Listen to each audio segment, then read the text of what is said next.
민족 대이동이라는 말이 무색할 정도로 외동아들인 남편의 가족은 오직 시어머니뿐이었고 제 친정 부모님은 이미 세상을 떠나셔서 추석이 되어도 조촐한 명제를 보내곤 했습니다.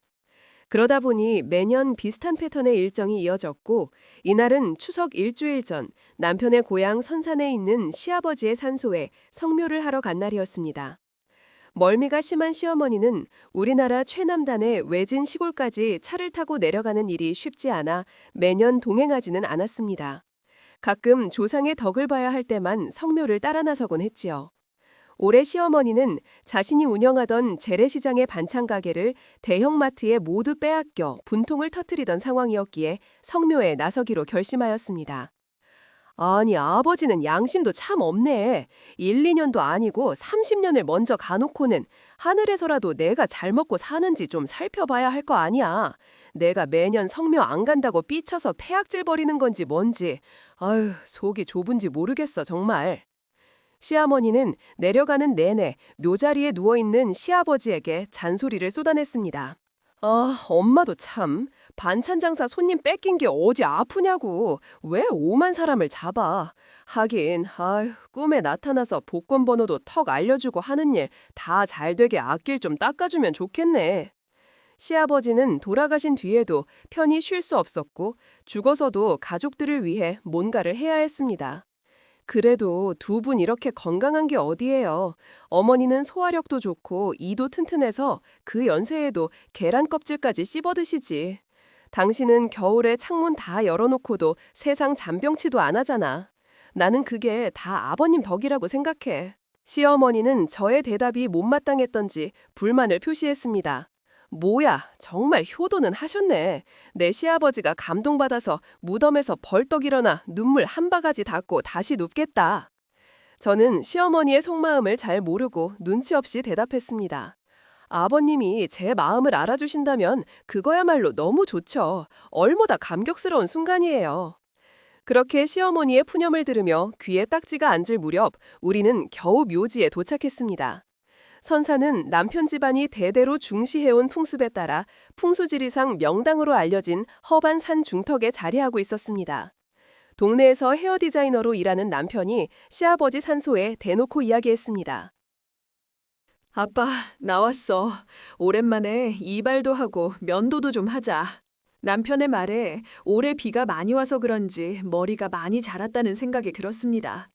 그는 바리깡 대신 예초기를 능숙하게 다루며 묘자리를 정리하고 있었고 저와 시어머니는 남편이 일하는 동안 고요한 주변 풍경을 바라보고 있었습니다. 은빛 억새꽃이 바람에 흔들리며 바스락거리는 소리를 내고 있었고 수줍게 흰 얼굴을 내민 구절초가 귀한 자태를 뽐내고 있었습니다. 저는 떨어진 구절초를 주워 동심으로 돌아간 듯 꽃반지를 만들어 손가락에 끼워 보았습니다. 그때 근처에서 시어머니의 우렁찬 목소리가 들려왔습니다. 아유, 신받다. 내 팔자에도 이런 복이 있었어. 말을 마친 시어머니는 산삼이 있는 절벽 바위 틈으로 손을 뻗고 있었습니다. 저는 급하게 시어머니에게 달려가며 외쳤습니다. 어머니, 거기는 너무 위험해요. 괜히 욕심부리지 마시고 안쪽으로 들어오세요. 떨어지면 큰일 나요. 시어머니는 닿지 않는 손을 무리하게 뻗고 있었습니다. 너 괜히 부러워서 그러는 거지. 이 삶은 내 거야. 이 오만득 평생의 첫 산삼이란 말이다. 그러니까 네가 아무리 내 며느리라도 넌 볼 생각하지 마. 과열된 시어머니는 흥분한 나머지 흙을 잘못 밟아 미끄러지고 말았습니다. 그 순간 시어머니는 절벽 끝에 한 손으로 간신히 매달리게 되었습니다. 저는 시어머니의 곁으로 뛰어가 허공에 대롱대롱 흔들리고 있는 시어머니의 팔을 붙잡았습니다. 어머니, 아무 말씀도 하지 마세요. 힘 아끼세요. 제가 세게 끌어당길 테니까요. 그때 시어머니는 힘껏 몸을 밀어 올리기 시작했습니다. 하나, 둘, 셋! 저는 서둘러 셋을 카운트했습니다. 70kg에 육박하는 시어머니를 저 혼자 지탱하기에는 힘이 턱없이 부족했기에 빨리 끌어당겨라만 했습니다. 남편은 이 소란스러운 상황을 전혀 알지 못한 채 예초기만 요란하게 돌리고 있었고 시어머니를 붙잡고 있던 저에게는 남편을 부를 힘조차 남아있지 않았습니다. 겁먹은 시어머니의 얼굴은 점점 창백해져 갔고 더 이상 미룰 수 없었습니다. 시어머니는 떨어지지 않으려는 작은 힘으로 목소리를 내었습니다. 너는 힘이 왜 이렇게 없냐? 무서워 죽겠으니까 좀만 더 세게 당겨봐. 저는 남은 힘을 짜내며 묶여있는 숙변을 밀어낼 때의 심정으로 온몸에 힘을 주었습니다. 그 순간 시어머니는 저를 사정없이 확 끌어당겼습니다. 결국 저는 시어머니의 힘에 밀려 절벽 아래로 추락하고 말았습니다. 그 짧은 몇 초 동안 제 인생이 파노라마처럼 스쳐갔습니다. 7살 때 소독차를 쫓아가던 저를 엄마가 혼내려 뛰어오던 기억, 부모님의 장례식장에서 울고 있던 5가지 아픈 기억들이 마구 뒤엉켜 눈앞을 가렸습니다. 나 진짜 이렇게 죽는 건가? 그리고 그 이후로 기억이 없었습니다. 이정표조차 보이지 않는 캄캄한 터널 속에 갇힌 듯한 기분이 들었습니다. 저는 그때 고작 꽃다운 34세의 나이였습니다. 손가락에는 구절초라는 흰 들국화 반지를 낀 채 스스로를 애도하는 듯 어둠 속으로 가라앉고 말았습니다. 아무런 생각도 기억도 하지 않은 채 얼마나 지났을까요? 저 아직 살아있다고요. 어머니, 신영씨, 여보, 제 말 안 들리세요? 저 너무 답답해요. 뜨거워요. 시어머니와 남편이 살아있는 저를 관 속에 가둔 채 화장 속으로 밀어놓고 있었습니다. 아무도 제 소리를 듣지 못하는 듯 했습니다. 그래서 저는 관이 흔들릴 정도로 몸을 뒤틀었습니다. 점점 숨이 조여오고 온몸이 뜨겁게 타오르는 것 같았습니다. 아무도 안 계세요. 저 좀 살려주세요. 저 죽은 거 아니에요. 저는 관짝을 힘껏 두드렸지만 제 절규는 뜨거운 불길 속에 삼켜지고 말았습니다. 그 순간 제 몸은 관짝에서 튀어나오듯 식은땀에 흠뻑 젖은 상태로 귓가에 울리는 꿈에서 깨어났습니다. 삑삑삑거리는 기계 소리와 뚝뚝 떨어지는 링거액 소리가 가장 먼저 들려왔습니다. 목소리가 나오지 않고 몸도 제 마음대로 움직이지 않는 걸 보아 병원인 듯 했습니다. 저는 누군가가 제가 깨어났다는 사실을 알아차릴 때까지 눈만 껌뻑일 수밖에 없었습니다. 잠시 후 어두컴컴해졌고 깜빡 잠이 들 무렵 익숙한 손길이 제 엉덩이를 받치고 있는 기저귀를 쓱 빼 새 것으로 갈아주고 있었습니다. 저는 눈을 최대한 크게 뜨고 그 손길의 주인이 제 눈을 바라봐주길 간절히 빌고 또 빌었습니다. 의식 돌아온 건가? 강단영 씨, 제 말 들리세요? 들리시면 손가락 한번 움직여 보실래요? 하지만 저는 손가락 대신 눈만 계속 깜빡였습니다. 움직이기 힘드신 건가요? 그렇다면 제 목소리 들리면 눈 2번 깜빡여 보세요. 제 눈 깜빡임을 확인한 요양보호사는 곧바로 의사를 불러왔습니다. 강단영 씨, 여기는 요양병원입니다. 강단영 씨는 식물인간 판정을 받고 1년 동안 의식 없는 상태로 누워 계셨습니다. 혹시 기억하세요? 기억나신다면 눈을 천천히 한번 깜빡여 보세요. 저는 최선을 다해 의사의 말대로 천천히 눈을 한번 깜빡였습니다. 사고를 당하신 건 기억하시나요? 절벽에서 추락사고를 당하셨어요. 오랫동안 의식 없이 누워 계셔서 성대와 근육이 약해져 당장 말씀하시긴 쉽지 않을 겁니다. 추가적인 검사는 경과를 보면서 차차 진행하기로 하죠. 저는 시어머니를 구했지만 시어머니가 저를 밀치며 떨어지던 순간이 생생하게 기억났습니다. 하지만 하루 이틀이 지나고 일주일이 넘도록 제 병실에서는 시어머니와 남편의 모습을 볼 수 없었습니다. 제가 재활훈련을 시작한 지 3주가 지나도록 그들은 머리카락 한 올조차 비추지 않았습니다. 입에서 말이 나오게 되자 제가 가장 먼저 한 일은 남편에게 전화를 거는 것이었습니다. 지금 거신 번호는 없는 번호입니다. 다시 확인하시고 걸어주시기 바랍니다. 제가 누워있는 1년이라는 시간 동안 남편이 번호를 바꿨고 그 소식을 전할 수 없었던 상황은 충분히 이해가 갔습니다. 하지만 자신의 어머니의 생명의 은인이자 보호자인 남편이 제가 깨어난 지 3주가 넘어가는 이 시점에도 어디서 무엇을 하고 있는지 나타나지 않는 건 괜히 서운했습니다. 그래서 저는 바로 시어머니에게 전화를 걸었습니다. 신호가 한참 가고 전화가 연결될 즈음 시어머니의 목소리가 들려왔습니다. 너 다영이니? 그런 거야? 전화를 받는 시어머니의 목소리는 마치 귀신을 본 사람처럼 벌벌 떨리고 있었고 전화를 건 사람이 제발 제가 아니길 바라는 듯 했습니다. 어머니, 저 단영이 맞아요. 병원에 어머니랑 신영 씨가 통 오질 않길래 연락드렸어요. 저 깨어났다는 말 전하고 싶어서요. 저는 최대한 차분하게 시어머니에게 용건을 전했습니다. 하지만 걱정은커녕 골치 아픈 일이 생겼다는 듯한 귀찮은 투의 대답이 돌아왔습니다. 왜야, 지금이니? 그러길래 조금만 일찍 깨어나지. 우리 아들 저번 주에 결혼했다. 그러니까 앞으로 널 다시 볼 일은 없을 거야. 이런저런 달갑지 않구나. 앞으로는 연락도 하지 마. 신영이도 잘 살고 있으니까. 아, 괜히 애 앞길 망칠 생각은 하지 말고 이만 끊는다. 시어머니는 자신의 할 말만 속사포처럼 쏟아내더니 전화를 툭 끊어버렸습니다. 대체 이 아줌마가 뭐라는 거야? 머리는 내가 아니라 어머니가 다치신 건가? 저는 시어머니의 말을 도무지 이해할 수가 없어 다시 전화를 걸었지만 전화가 꺼져 있다는 음성 안내만 되풀이되고 있었습니다. 두 모자는 작당을 하고 저와의 연락을 완전히 차단한 것이었습니다. 그리고 병원에 장기원 서류를 제출하려다 저는 충격적인 사실 하나를 알게 되었습니다. 제가 강제로 이혼했다는 사실이었습니다. 너무 분했습니다. 인간이 이런 악랄한 짓을 할 수 있을까 싶었습니다. 목숨값을 받아도 모자랄 판에 제가 의식 없이 누워있던 1년 동안 제 보호자라고 믿었던 남편은 세장가에 들었고 시어머니는 일말의 죄책감도 없이 오히려 제가 늦게 깨어난 탓을 했습니다. 이게 사람들이 말하는 정의이자 도덕, 의리이자 양심인 걸까요? 제가 삶과 죽음의 문턱에 잠들어 있는 동안 그들은 장례식 대신 결혼식을 치렀고 슬픔 대신 기쁨에 젖어 있었습니다. 저는 재활훈련을 하는 3개월 동안 이 두 모자의 추악한 인생을 날려버릴 마음을 먹었습니다. 태어나자마자 제가 향한 곳은 시어머니와 전에 함께 봤었던 무당집이었습니다. 남편의 집안은 대대로 샤머니즘을 깊게 믿는 집안이라 풍수진리를 따르느라 험한 산중턱에 선산을 모실 정도로 신념이 강했습니다.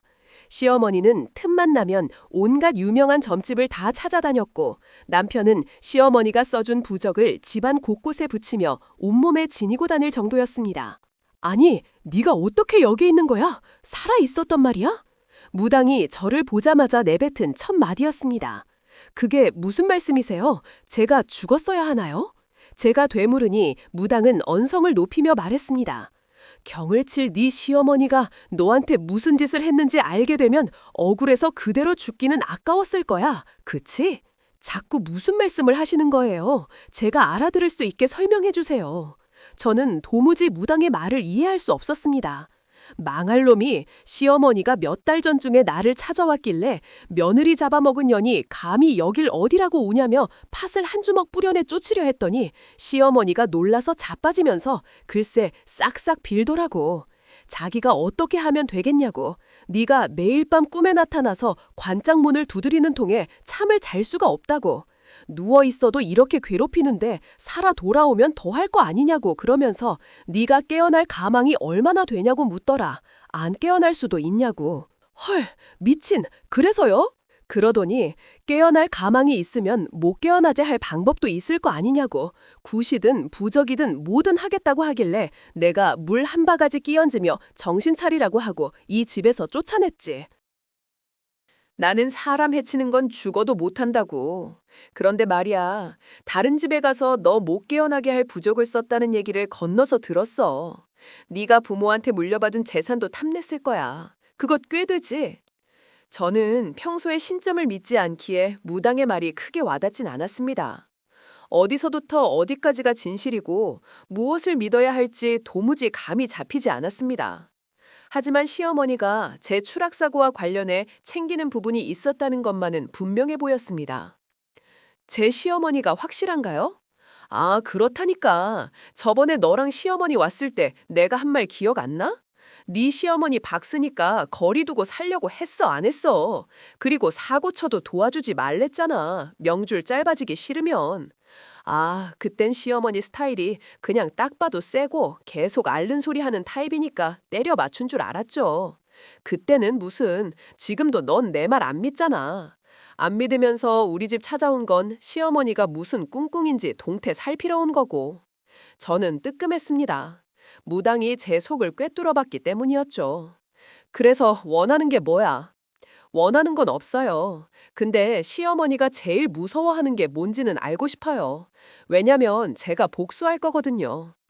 휴, 웃긴다 너. 나한테 안 물어봐도 이미 너는 다 알고 있잖아. 네 시어머니가 뭐에 벌벌 떠는지 사실 맞아요. 확인도 할 겸 겸사겸사 뭐 회의 근처에 맛집도 있다고 하길래 팔칙하게 시어머니 머리 꼭대기 위에 앉아가지고 어디 한번 잘해봐. 무당의 말은 욕 같으면서도 격려처럼 들렸습니다. 평소라면 믿지도 않았을 무속식은 항의였지만 왠지 이번만큼은 그 말 한마디가 천금 같은 말을 얻은 듯한 기분을 주었습니다. 복비 10만 원치 응원을 받은 저는 근처 오돌뼈 맛집으로 가 자리를 잡았습니다. 가장 매운맛으로 오돌뼈 2인분을 주문하고 오돌오돌 씹으며 생각했습니다. 아, 바로 이 맛이지. 이 맛있는 걸 다시는 씹고 뜯고 맛보고 즐기지도 못하고 죽을 뻔했다니. 오돌뼈에 대한 예우도 못하고 갈 뻔했잖아. 아, 천하의 호구 같은 감히 나랑 오돌뼈를 갈라놔. 오만득 배신형 딱 기다려. 내가 매운맛으로 복수 갈겨준다. 그리고 그 이후로 두 모자에게 어떤 연락도 취하지 않았습니다. 그리고 친한 친구의 전화기를 빌려 마치 제가 실종된 것 같다는 신고를 경찰서에 넣었습니다. 실종 신고를 좀 하고 싶어서요. 이름은 강단영, 나이는 35세인 제 친구인데요. 식물인간 상태로 요양병원에 1년 반 누워있다가 기적적으로 깨어났거든요. 그런데 태어난 뒤로 3주째 연락이 안 되고 행방불명이에요. 걱정돼 죽겠어요. 도와주세요. 그 실종자의 연락처와 거주지 주소도 알려주실 수 있을까요? 저는 경찰에게 사고가 나기 전 남편과 시어머니와 함께 살던 집 주소를 알려주었습니다. 남편과 시어머니는 여전히 그 집에 살고 있었죠. 다만 제가 아니라 새로운 아내와 며느리를 두고 있었지만요. 네, 불행구 폭동 44번지입니다.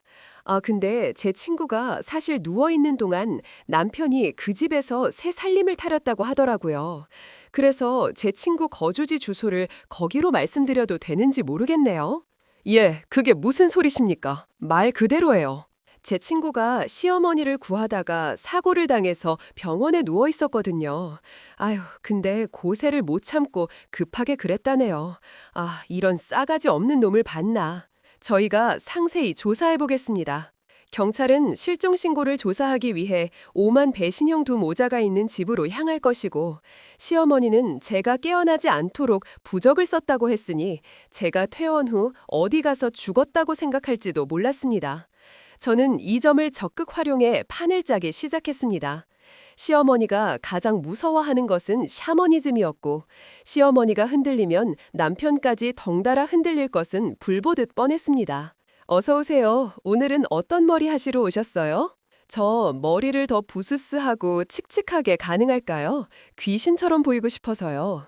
지금도 이미 제 말은 그 머리가 거의 엉덩이까지 내려오고 관리 안 하신 지 오래된 모발 같아서요. 그런데 머리 정리가 아니라 더 귀신처럼이요. 저는 집 근처 미용실을 찾아 1년 동안 신경 쓰지 못한 머리를 정리하는 대신 일부러 더 엉망으로 헝클어달라는 주문을 했습니다. 네, 가능할까요? 가능은 합니다. 뿌리펌으로 안쪽 모발을 살짝 더 뜨게 해서 부스스함을 극대화시키고 염색을 검정으로 하시면 귀신의 집에 어울릴 만한 헤어가 완성될 것 같은데 어떠세요? 뿌리펌은 겉으로 봤을 때 컬이 티가 안 나서 자연스러우실 거예요. 헤어 디자이너 선생님의 동공에는 연이어 당혹스러움이 비쳤습니다. 하지만 그녀는 프로페셔널하게 제가 원하는 귀신머리 스타일을 성심성의껏 상담해 주었습니다. 고객님의 피부톤이 워낙 밝으셔서 검정색으로 염색하시면 정말 귀신처럼 창백해 보이실 거예요. 만족도가 높으실 겁니다. 그런데 오늘부터 귀신입니다. 어머, 재치 있으시다. 가운부터 입으실게요. 오만득 배신형 두 모자에게 복수하기 위해 그들이 가장 두려워하는 샤머니즘을 이용해 저는 오늘부터 귀신처럼 살기로 결심했습니다. 하지만 헤어 디자이너 선생님은 제 말을 그저 농담으로 웃어넘겼습니다. 머리 완성됐습니다. 어떠세요? 정말 처녀 귀신이 오늘부터 친구하자고 해도 전혀 이상할 거 없는 스타일이죠. 헤어 디자이너 선생님은 정말 실력 있는 분이었습니다. 흐릿한 눈으로 언뜻 보면 처녀 유언의 왕조연 같았고 눈을 제대로 뜨고 보면 전설의 고향에 나오는 머리 산발 귀신 같았습니다. 정말 만족스러워요. 감사합니다. 그럼 저는 이제 처녀 귀신 친구를 구하러 거리로 나가볼게요. 얼마죠? 저는 제 차로 돌아와 밑서클이 더 진해 보이도록 메이크업을 하고 피라곤 없어 보이는 입술을 만들기 위해 누드톤 베이지 립을 덧발랐습니다. 그리고 활용점정으로 당일 배송으로 받아둔 소품용 흰색 소복으로 갈아입었습니다. 그 후 얼른 밤늦은 새벽이 오기를 바랐습니다. 시어머니와 남편은 평소에도 늦은 시간에 잠자리에 드는 사람들이었기에 저는 그때를 기다렸습니다. 아씨, 깜짝이야. 기다리던 중 차창유리에 비친 제 모습에 저도 활짝 놀랄 정도로 분장이 잘 되었습니다. 시어머니와 남편이 묵고 있는 집은 고요한 골목에 자리한 마당 딸린 전원주택이었습니다. 각 방을 비추던 형광등이 하나 둘씩 꺼지고 드디어 제가 기다리던 타이밍이 왔습니다. TV에서 희미한 불빛만이 새어나오고 있었습니다. 저는 귀신처럼 변장한 채 집 앞마당 주변을 조용히 배회했습니다. 일부러 고개도 좌우로 살살 흔들며 목격하는 이가 환영처럼 느끼게 하려고 했습니다. 이게 지금 뭐 하는 건가 싶었지만 포기하지 않고 인형처럼 계속 고개를 흔들었습니다. 제가 병실에 꼼짝없이 누워있던 1년 동안 고마움도 모른 채 저를 배신한 두 모자를 수단과 방법을 가리지 않고 박살내고 싶었습니다. 엄마야, 작전은 통했습니다. 그것도 아주 기가 막히게요. 온 집안에 형광등 불빛이 다시 켜졌고 시어머니의 쩌렁쩌렁한 목소리가 울려 퍼졌습니다. 나만 본 거야? 분명 귀신이었는데 단영이었어. 단영이 죽은 건가? 남편의 목소리도 이어졌습니다. 나는 아무것도 못 봤는데 쟤 무슨 소리야. 엄마, 요즘 기가 허한가 봐. 보약 한 점 지어 먹어요. 이제 우리랑 상관도 없는 단영이한테 시달리지 말고 그러다 신경 써요 걸려. 남편의 말은 뻔뻔함의 극치였습니다. 뭐 나랑 창과는 아무 상관도 없어서 은혜도 모르고 1년치 병원비 한 푼도 안 내고 그대로 내뿜냐. 배신영이 소새끼 죽은 척한 게 아니었다면 저는 당장 집으로 쳐들어가 남편의 멱살을 잡고도 남았을 것입니다. 제가 열받고 있을 무렵 시어머니의 호들갑스러운 소리가 계속해서 들려왔습니다. 분명 단영이었다니까. 진짜 소름 돋는 물걸로 나를 가만히 쳐다보고 있었어. 형체는 흐릿하고 계속 고개를 움직이는 것 같았어. 아유. 말하면서도 이 소름 돋는 것 봐. 시어머니의 눈썰미를 칭찬해주고 싶을 정도로 제 의도가 그대로 먹혀 들어간 것이 뿌듯했습니다. 그래, 이래야지. 오늘은 첫날이니까 맛보기로 있지 하고 내일 또 봐요들. 첫 술에 어찌 배부를 수 있을까요? 저는 오늘의 성과에 나름의 만족을 하며 내일을 위해 아름다운 퇴장을 했습니다. 차로 돌아오자마자 얼른 소복부터 갈아입고 긴 머리도 틀어 올려 야심한 시각에 다른 사람이 저 때문에 간 떨어질 일 없게끔 용모를 단정히 하고 집으로 돌아왔습니다. 그 다음 날 밤 저는 제가 쫓겨난 집 앞을 또 찾아갔습니다. 귀신을 쫓기 위해 팥을 뿌렸는지 대문 주변 사박에는 팥이 나둥글고 있었습니다. 시어머니의 반응이 바로바로 나타나니 저도 모르게 웃음이 새어나왔습니다. 이런 반응에 보답하고자 오늘의 작전은 어제보다 조금 더 업그레이드 되었습니다. 군장과 의상은 동일했지만 공기 반 소리 반을 섞은 제 목소리를 녹음해 마당 근처를 서성이며 녹음 파일도 함께 틀었습니다. 날 죽인 건 바로 당신이야. 끝까지 쫓아가서 복수할 거야. 오늘은 남편의 방 근처부터 시작했습니다. 괴명과 함께 침대에서 떨어졌는지 쿵 하는 소리와 함께 남편 방에 형광등이 켜졌습니다. 마찬가지로 시어머니도 크게 다를 바 없는 반응으로 또 수선을 떨어댔습니다. 내 말이 맞지. 너도 귀신 본 거지. 웬영이 같이 생긴 여자 귀신이 자기 죽였다면서 나를 빤히 쳐다보는데. 아유, 이 꿈에 나올까봐 무서운 장면이었어. 오늘 잠은 다 잤네. 아유, 단영이는 어쩌려고. 죽어서까지 우리를 못 잡아먹어서 한 달이냐. 걔 때문에 내가 제명에 못 살지. 하도 어처구니 없는 소리에 콧방귀조차 나오지 않았지만 두 모자의 신경을 자극하는 작전이 잘 먹혀들고 있다는 생각만 하며 다음 스텝을 준비했습니다.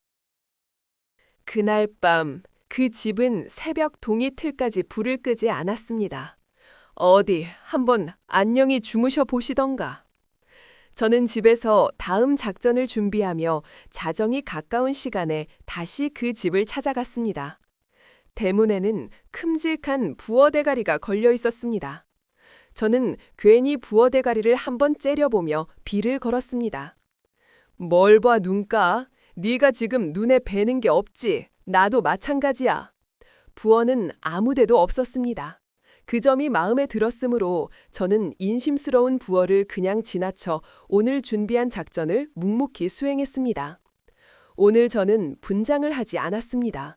대신 귀신 분장을 하고 피눈물을 흘리며 이마에 부적을 붙인 제 사진을 빈 프로젝터로 시어머니와 남편 방 창문에 붙였습니다. 부적은 제 자필로 근이라고 써서 만든 단형표 핸드메이드 제품이었습니다. 딸을 근, 뒷발꿈치, 즉 뒷발꿈치까지 따라 붙겠다는 선전포고였습니다. 그리고 앞마당 잔디밭 곳곳에 향냄새와 흡사한 디퓨저를 이곳저곳에 왕창 뿌려 집안에서도 묘하게 후각이 자극되도록 설계했습니다. 신영아, 나 살려라. 응? 정확히 10분 뒤 시어머니에게서 반응이 왔습니다. 고요한 주택과 골목에는 시어머니의 샤우팅만이 메아리치고 있었습니다. 와, 씨, 엄마도 봤어? 아휴, 단영에게는 얼굴이 왜 점점 흉측해져서 나타난대. 나야 모르지. 엄마랑 걔랑 나 모르게 무슨 일 있었던 거 아니야? 아휴, 이런 무슨 끔찍한 소리야 하지도 마.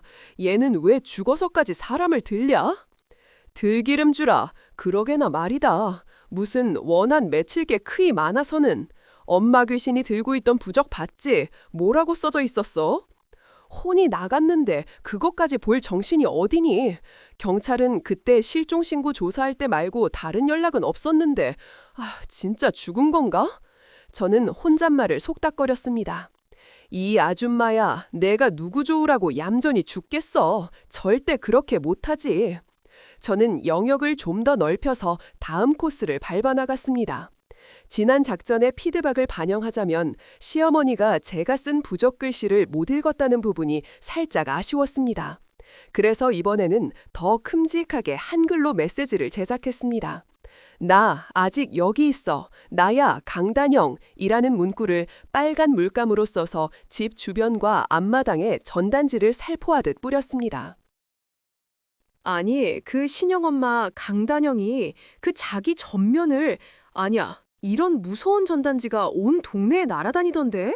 우리 목욕탕 근처에도 하도 날려서 그거 다 치운다고 아주 혼났어. 우리 미용실 앞에도 붙어있던데? 대체 누가 이런 장난을 치는 거야? 근데 장난이라고 보긴 좀 너무 옥삭하지? 전면을 야반도주했다 그러지 않았어? 아직 못 잡았지? 소식도 없고. 시어머니는 동네 아주머니들의 말에 아무 대답도 내놓지 않았습니다. 그때 시어머니 쪽으로 빨간 글씨에 전단지 뭉치를 든 남편이 헐레벌떡 뛰어왔습니다. 엄마, 이거 봤지? 조용히 해. 이따 집에 가서 얘기해. 이거 단영이 필차란 말이야. 우리 이제 어떡해? 뭘 어떡해. 우리가 무슨 큰 죄를 지었다고. 말은 당당하게 했지만 시어머니의 손끝은 누구보다 바들바들 떨리고 있었습니다. 두 모자는 동네 아주머니들에게 인사를 한 후 서둘러 집으로 돌아갔습니다. 며칠 내내 치워도 전단지는 온 동네를 도배하듯 퍼져나갔고 사람들의 수근거림은 점점 더 심해졌습니다. 두 모자는 문 밖을 나서지 못했으며 늦은 밤까지도 그 집은 불이 꺼질 줄을 몰랐습니다. 이틀 뒤 그들은 오전 동이 틀기 전 동네 사람들의 눈치를 보며 조용히 대문을 나섰습니다. 저도 그들을 뒤따라 차를 타고 그들이 향한 곳은 시아버지의 선산이 있는 묘지이자 제가 시어머니를 살리고 추락했던 험한 산중독이었습니다. 그곳은 이미 구판이 벌어질 준비를 분주하게 하고 있었습니다. 선생님, 제발 그 며느리의 혼을 좀 떼어내주세요. 쿠판만 크게 버리면 선생님의 말대로 이 지긋지긋한 악몽에서 벗어날 수 있는 거죠? 그렇죠. 시어머니는 제가 본 적 없는 그놈의 보이는 중년의 여자 무당에게 하소연을 했습니다. 네, 2년 감히 나를 의심하는 것이냐. 안 해주려던 것을 네가 하도 사정해서 내 차비를 베풀었거늘 동자신이 노하지 않게 싹싹 그 무릎 꿇고 빌거라. 시어머니와 남편은 무당의 불노령에 무릎을 꿇고 주저앉아 고개를 조아리며 싹싹 빌기 시작했습니다. 무당의 말이라면 시키는 모든 것을 할 기세였죠. 아이고, 그 제 주둥이가 한 번씩 이렇게 주제도 모르고 방정 맞아서 통자 선생님 기분을 상하게 한 거 아닌가 모르겠네요. 제가 한 말은 다 잊어주세요. 동자 선생님, 저희 엄마가 입이 유별나서 그렇지 그 악한 사람은 아니에요. 그러니 부디 자비를 베풀어 주시고 불쌍하게 여기셔서 강단영에게서 저희 모자를 제발 해방시켜 주세요. 부탁드립니다. 무당은 그제야 다시 온화한 표정을 되찾고 아기 동자처럼 말했습니다. 너희 한 번만 더 그러면 진짜 나한테 죽는 줄 알아. 애가 좋아하는 눕갈사탕도 있고 배트맨 딱지도 선물로 가져와서 입은 한 번만 봐주는 거야. 아예 그럼요. 제가 다시는 망언하지 않겠습니다. 시어머니의 말을 끝으로 신명나는 장구 소리와 복소리가 산속에 울려 퍼졌습니다. 형형색색의 요란한 깃발이 바람에 나부끼고 색동옷을 입은 무당이 아이처럼 천진난만하게 깡충깡충 뛰며 묘지 주변을 빙빙 돌았습니다. 그러더니 갑자기 눈빛이 돌변하여 첫 마디를 내뱉었습니다. 이 아줌마 되게 재밌다. 아줌마가 벌써 내게 며느리를 떼어달라고 온 거야. 난 착하단 말이야. 그래서 아무 부탁이 안 들어주는데. 선생님, 저는 크게 잘못한 게 없어요. 며느리가 행방불명이 돼서 죽었는지 살았는지도 모르겠어요. 근데 그 아이가 자꾸 둘러붙어서 일상생활을 할 수가 없어요. 밤마다 나타나서 도통 잠도 못 이루고요. 그리고 그 아이는 전 며느리예요. 지금은 다른 며느리를 들였어요. 어리석은 거사, 이 잘못이 왜 없어? 내가 어리다고 바보인 줄 알아? 네 입방정부터 고쳐야겠구나. 말을 마친 무당은 갑자기 폴쩍폴쩍 신내림춤을 추기 시작했습니다. 엄마, 여기까지 와서 거짓말 생각하지 말고 사실대로 다 얘기해. 안 그러면 비싼 돈 들여서 굿버려도 아무 소용이 없어진다고요. 시어머니의 입이 떨어질 때마다 힐끔거리며 주변 눈치를 보던 남편은 시어머니를 강하게 질타했습니다. 너는 나를 대체 뭘로 보고 자꾸 그러는 거야? 난 하늘에 맹세코 부끄러움 없다. 그 순간 마른 하늘을 찢으며 천지가 개벽할 듯한 천둥이 치고 곧 폭우가 쏟아졌습니다. 거센 바람도 사람들의 뺨을 사정없이 후려치며 사방의 깃발을 미친 듯이 흔들었습니다. 그날 네가 뭐 하는지 내가 다 봤어. 네가 너만 살겠다고 네 며느리를 철벽에서 끌어당겼잖아. 거짓말 안 돼요. 잘못 없대요. 그럼 이건 누구 잘못인데 말해봐.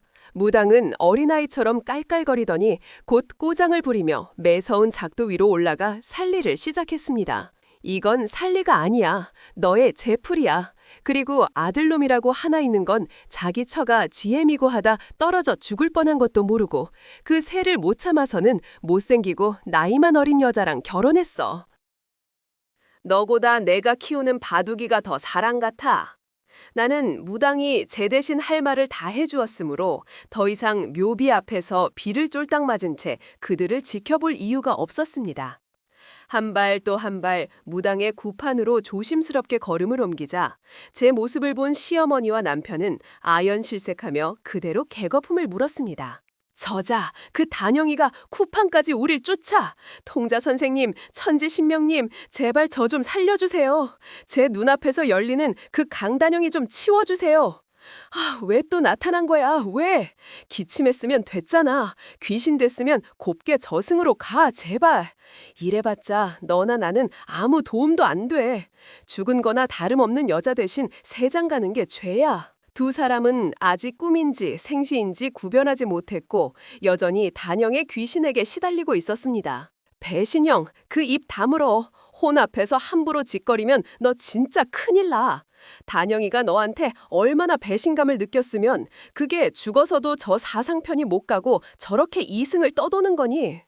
엄마야말로 내 탓하지 마. 아까 무당 선생님 말씀 들어보니까 엄마가 단영이를 절벽에서 끌어당긴 거라며. 엄마는 살 만큼 살았으면서 젊은 단영이를 제물로 삼은 거야. 혼 앞에서 마음대로 짓거리지 말라며 남편은 이내 입방정의 본색을 드러냈습니다. 아, 그건 사고였어. 내가 끌어당긴 게 아니라 강단영이 힘이 너무 없으니까 나를 끌어올리다가 치가 나가 떨어진 거야. 그 말을 나보고 믿으라고? 그럼 엄마가 살을 뺐으면 강단영이 사고당해서 식물인간 판정을 받고 1년 동안 누워있을 일 없었겠네? 그럼 살 뺀 엄마가 잘못이지 그게 내 잘못이라고? 나는 분명 강단영이 몸을 끌어올리라길래 내 끌어올린 것뿐이야. 나는 살고 싶어서 단영이를 세게 끌어당긴 것뿐이라고. 그때 내가 안 잡았으면 우리 둘 다 떨어졌을걸. 네 엄마가 떨어져 죽기라도 해야 속원해서 그런 거야. 엄마 잘못 맞고 엄마 죄에 비하면 내 죄론 껌이야. 너 단영이 사고 나고 병원에 실려가자마자 바람 핀 거 내가 모를 줄 알아? 힐 해놓고도 네 죄가 가볍다고 지쳐 병원비 아깝다고 돈 한 푼도 안 낸 놈이 네가 사람 새끼냐? 응? 그래도 한 입을 덮고 산 세월이 얼만데. 그래놓고 식장 걸어 들어갈 때 너처럼 속없이 해벌 주고 들어가는 신랑은 내 인생에 본 적이 없어. 아, 엄마도 단영이 앞으로 보험은 들어놨냐? 단영이는 재산이 얼마나 있냐? 그런 거 나한테 다 물어봤잖아. 엄마도 은근히 단영이 죽길 바랐던 거 아니야? 산 사람은 살아야지. 단영이 죽으면 너 혼잔데 며느리 자산이 얼마나 되는지 미리 체크해 놓으면 좋지. 두 사람의 니타시오 배틀은 점점 더 치열해져서 도무지 끝날 기미가 보이지 않았습니다. 급기야 시어머니와 남편은 몸을 들이밀고 배를 까보이며 몸싸움 직전까지 갔습니다. 그 강무도한 행태를 계속 보고 있자니 피로감이 점점 몰려와서 저는 결국 두 사람의 대화에 예고 없이 툭 끼어들었습니다. 자, 오만득 씨, 배시정 씨, 이렇게까지 날뛰는 모습을 보여주셔서 정말 감사합니다. 두 분 덕분에 제가 지금 손도 안 대고 코 풀어서 비염까지 싹 가신 기분이네요. 지금까지 해주신 자백 전부 영상 증거로 다 남겨뒀고요. 아, 저게 살아있는 것처럼 말도 안 해. 까무라치게 놀라겠지만 강단영 아직 안 죽었습니다. 살아있고요. 그동안 귀신을 본 게 아니라 살아있는 저를 보신 거예요. 아, 원래 귀신인데도 성격은 안 변하는 건가? 누가 봐도 강단영인데 나라고 배신하면 강단 있게 쳐맞는다. 저는 연애 시절 남편과 주고받았던 암호를 빠르게 읊었습니다. 진짜 너야. 너 안 죽었어. 그래, 이 멍청아. 내가 죽길 바랐지 너는. 구판 버린다고 내가 순순해 죽어줄 것 같아? 경기도 우선이야. 그거 왜 이러셔? 뭐 다른 감정적인 건 다 제쳐두고 진짜 빡치는 건 생명의 은인인 내 병원비를 한 푼도 안 내는 집구석이 있다. 구판하는 거금 들여서 하면서 이건 선 넘은 거지. 근데 이게 끝이 아니야. 내 귀신 놀이는 여기서 끝나지만 이제 진또배기 법원놀이가 남아있어. 기대해. 저는 허물을 벗듯 소복을 훌렁 벗고 벙져 있는 사람들을 뒤로 한 채 유유히 그 자리를 빠져나갔습니다. 지체할 것 없이 다음 날 저는 친구가 소개해준 이혼 전문 변호사를 바로 찾아갔습니다. 이혼 전문 고소미 변호사예요. 고소가 필요하신 분 적극적으로 말씀만 하세요. 나머지는 제가 다 처리해드려요. 제가 찰떡까지 찾아왔네요. 남편은 제가 식물인간 판정을 받고 의식 없이 누워있는 동안 강제로 이혼하고 딴 여자와 새 살림을 차렸습니다. 심지어 시어머니를 구하다가 추락한 건데 병원비 한 푼도 못 받았고 저를 병원에 혼자 방치하다시피 했습니다. 혼줄 내주실 수 있을까요? 그러면 저는 변호사님께 돈줄 내드릴게요. 고소미 변호사는 그 이름에 걸맞게 아주 시원시원한 고소 행보를 보여주었습니다. 그 결과 남편 배신영은 제가 의식 없이 누워있는 동안 제가 동의 없이 강제로 이혼 신고를 진행한 사실이 밝혀졌고 저의 이혼은 법적으로 무효가 되었습니다. 그 상태에서 다시 재혼까지 했기 때문에 남편은 중원죄와 공문서 위조의 처벌을 피하지 못했습니다. 시어머니 오만득은 고의는 아니었지만 자기만 설겠다고 저를 패대기 친 사실이 인정되어 과실치상의 벌을 받고 정신적 피해와 치료비에 대한 손해배상이 청구되었습니다. 판결문을 손에 쥐고 법원을 나서던 저는 선고를 마치고 나오던 두 모자와 마주쳤습니다. 이제 공식적으로 불릴 따윈 없을 테니까 마지막으로 한마디만 할게요. 처음엔 제 인생의 밧줄 같은 사람이 오만득 씨와 배신영 씨가 되길 바랐어요.